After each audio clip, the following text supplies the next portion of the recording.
মেহেরপুরের গাংনী, মৌলভীবাজারের শ্রীমঙ্গল ও কমলগঞ্জ, দিনাজপুরের হিলি এবং খাগড়াছড়ির মাটিরাঙ্গা সীমান্ত দিয়ে ৪৬ জনকে পুশিন করা হয়েছে। বুধবার গভীর রাত থেকে বৃহস্পতিবার বিভিন্ন সময় তাদের বাংলাদেশের মধ্যে ঠেলে দেয় ভারতীয় সীমান্তরক্ষী বিএসএফ।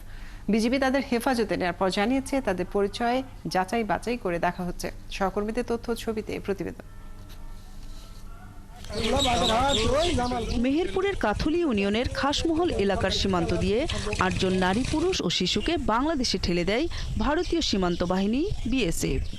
এলাকার লোকজন জানান, বৃহস্পতিবার ভোরে সীমান্তের কাঁটাতারের গেট খুলে তাদের জোর করে বাংলাদেশে পাঠানো হয়। আপনার বাসা কোথায়?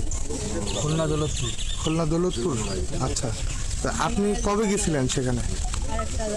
2023। তো ওইখানে কি করছিলেন এতদিন? যাই এই ধরা। এতদিন কোথায় ছিলেন তাহলে?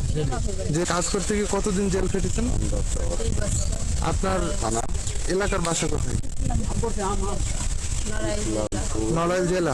একইভাবে মৌলভীবাজারের শ্রীমঙ্গল ও কমলগঞ্জ দুটি সীমান্ত দিয়ে নতুন করে ২৫ জনকে পুশিন করেছে বিএসএফ। তাদেরকে পুলিশের কাছে হস্তান্তর করেছে বিজিবি।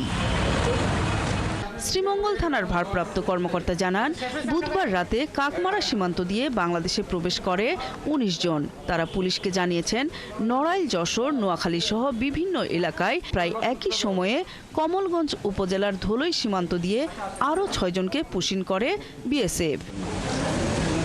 এদিকে খাগড়াছড়ির মাটিরাঙ্গা সীমান্ত দিয়ে আবারও নারী ও শিশুসহ ৯ জনকে বাংলাদেশে ঠেলে দেওয়া হয়েছে।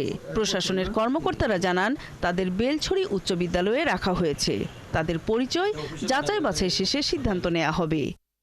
এ নিয়ে খাগড়াছড়ির বিভিন্ন সীমান্ত দিয়ে এখন পর্যন্ত ১৫৪ জনকে পুশিন করল বিএসএফ। নূর তাজমিন নীর, ৭১।